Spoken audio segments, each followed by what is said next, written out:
Assalamualaikum warahmatullahi wabarakatuh. Perkenalkan, nama saya Bayu Nurul Aini, kelas A PGSD, mahasiswa PPG Prajabatan gelombang 2 tahun 2023. Saya akan membahas tentang biografi Tuan Guru Haji Mahsun untuk memenuhi tugas UTS mata kuliah Filosofi Pendidikan Indonesia yang diampu oleh Dr. Donna Boydi Maritasari, MPD. Yang pertama, kita akan membahas tentang biografi Tuan Guru Haji Mahsun. Tuan Guru Haji Mahsun dilahirkan di Desa Dangar, Kecamatan Masbagi, Kabupaten Lombok Timur pada tahun 1907 Masehi. Nama kecil beliau adalah Ahmad. Nama tersebut diberikan oleh orang tuanya, yaitu Haji Muhtar dan Hajah Raudah. Kelahiran putranya yang satu ini sangat menggembirakan hati kedua orang tuanya. Mereka berharap kelak anaknya akan sangat berguna dalam membina dan mengembangkan ajaran agama Islam. Selanjutnya kita akan membahas tentang riwayat pendidikan.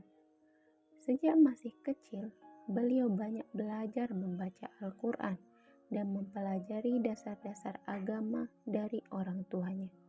Pada usia 8 tahun, beliau masuk sekolah rakyat dan melanjutkan pendidikannya di Ibtidaiyah.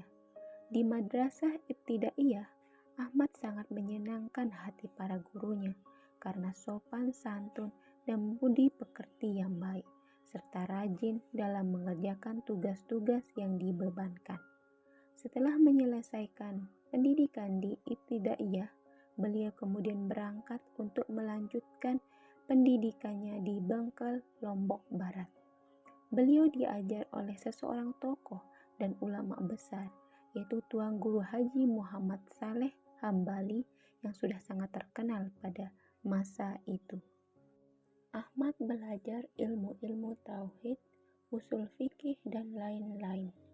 Dalam belajar di Bengkel, beliau terus mengkaji masalah agama. Jika tidak diketahui, beliau pun segera mempertanyakan tanpa harus malu. Maka tidaklah mengherankan kalau kemudian beliau mendapatkan pengakuan sebagai murid yang terbaik.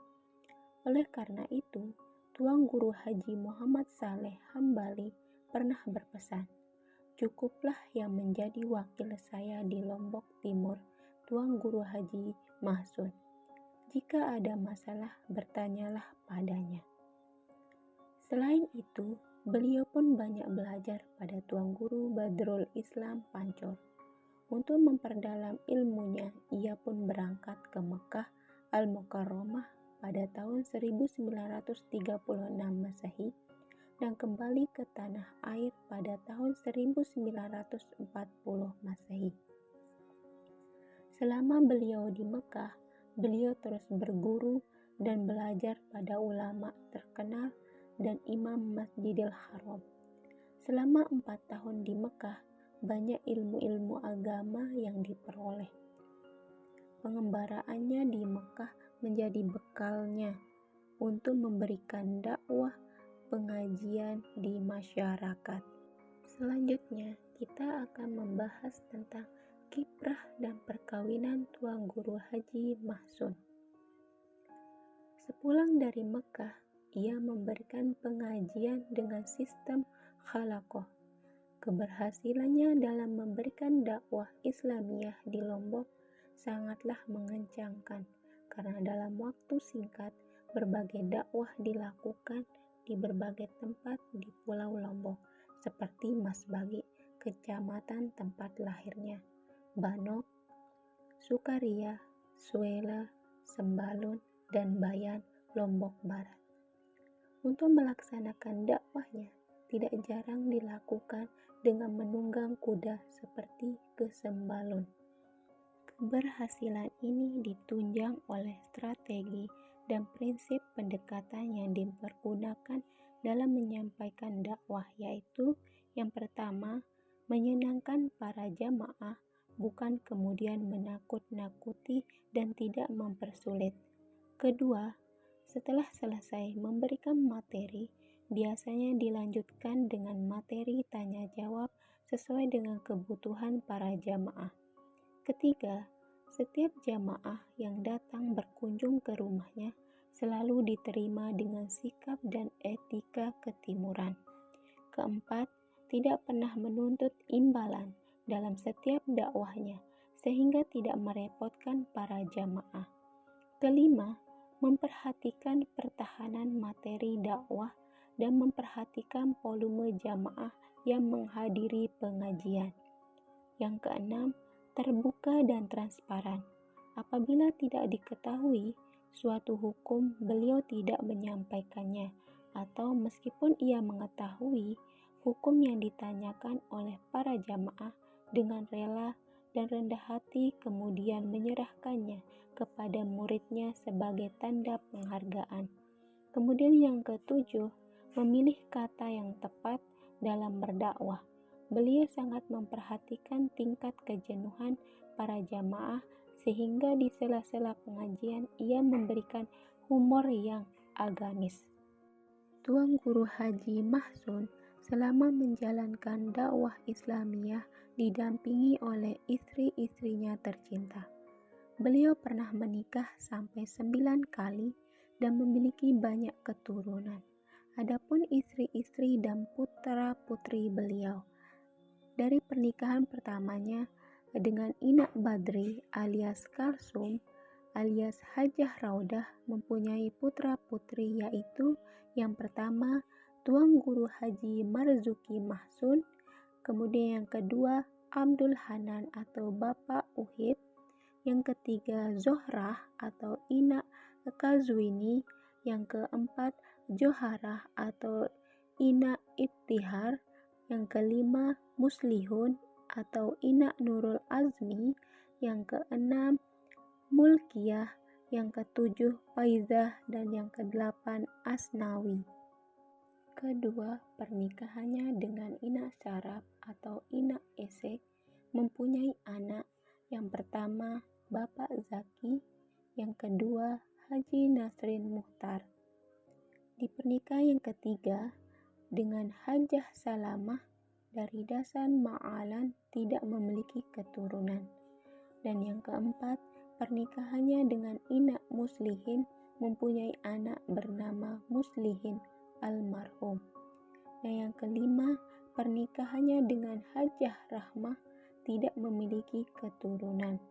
Yang keenam, pernikahannya dengan Inak Ridwan atau Kalsum memiliki putra-putri. Yang pertama, Haji Ahmad Wildan Mahsun almarhum. Yang kedua, Ahmad Ripai almarhum. Yang ketiga, Hamdiah. Yang keempat, Hajah Fauziah. Ketujuh, pernikahannya dengan Hajah Wardiyah mempunyai putra-putri. Yang pertama, Muhammad Lutfi. Yang kedua, Haji Wahibullah SIV. Ketiga, Haji Mitahul Hadi SH. Yang keempat, Muhimmah. Yang kelima, Ahmad Nizam. Yang kedelapan, pernikahannya dengan Hajah Mahmudah mempunyai putra-putri. Yang pertama, Muzmah. Yang kedua, Zulfaiyah. Yang ketiga, Nahdiyah. Dan yang keempat, Nauliyah. Dan yang terakhir, pernikahannya yang kesembilan, pernikahannya dengan Hajah Nur Asman Pontianak mempunyai putra-putri. Yang pertama, Hajah Nurjannah. Kedua, Hajah Nur Hasanah. Ketiga, Muhammad Fahri. Keempat, Solehah SPD. Kelima, DRA Zakiyah. Keenam, Huliyah. Ketujuh, Narjus Safa'ah. Kedelapan, Daman Huri. Dan yang kesembilan, Nurul Hawalis. Dan yang terakhir, kita akan membahas tentang karya dan peninggalan Tuan Guru Haji Mahsun. Gerakan-gerakan Tuan Guru Haji Mahsun dalam mengembangkan dan memberikan pelajaran agama Islam bukan hanya kepada orang tua. Beliau pun bergabung dalam organisasi Nahdlatul Ulama dan pada tahun 1936 Masehi dan mendirikan lembaga pendidikan Diniyah. Lembaga pendidikan tersebut didirikan bersama tokoh-tokoh seperti Tuan Guru Haji Muhammad Zain, Bangkat Kebon atau Kebun Lauk, Tuan Guru Haji Hasbullah Polah Penyayang, Tuan Guru Haji Asid Muzahar Bila Sundung, Tuan Guru Haji Abdul Hakim, Tuan Guru Haji Muhammad. Perkembangan selanjutnya, beliau mendirikan Sekolah Pendidikan Guru Agama atau PGA yang kemudian dilebur menjadi Madrasah Wajib Belajar atau MBW. Pada tahun 1968 keluar organisasi Nahdlatul Ulama membentuk organisasi yang berdiri sendiri yang diberi nama Organisasi Rabitah. Selanjutnya, dalam organisasi tersebut membentuk wadah Yayasan Pendidikan Nahdlatul Ummah atau Yadinu, yang kemudian Madrasah Ibtidaiyah Yadinu di Masbagi Selatan. Alhamdulillah, berkat jasa-jasanya sampai saat ini berkembang lembaga-lembaga pendidikan dalam wadah organisasi Yadinu dan Al-Ittihad. Tuan Guru Haji Mahsun tidak hanya bergerak dalam bidang pendidikan, beliau pun juga terjun menumpas para penjajah bangsa. Tuan Guru Haji Mahsun adalah tokoh pejuang kemerdekaan yang bergabung dalam pasukan Banteng Hitam. Beliau memimpin Masbagi saat penyerangan Belanda di kota Selong, bergabung dengan pasukan dari Lendang Nangka, yaitu Haji Jumur Hakim, dan pasukan dari Pringgasela, Tuan Guru Haji Muhammad. Pada saat penyerangan tersebut, gugurlah pahlawan-pahlawan yang sangat kita banggakan, antara lain Tuan Guru Haji Muhammad, Said Saleh Pringgasela, Tuan Guru Haji Faisal, saudara dari Tuan Guru Haji Zainuddin Abdul Majid Pancur.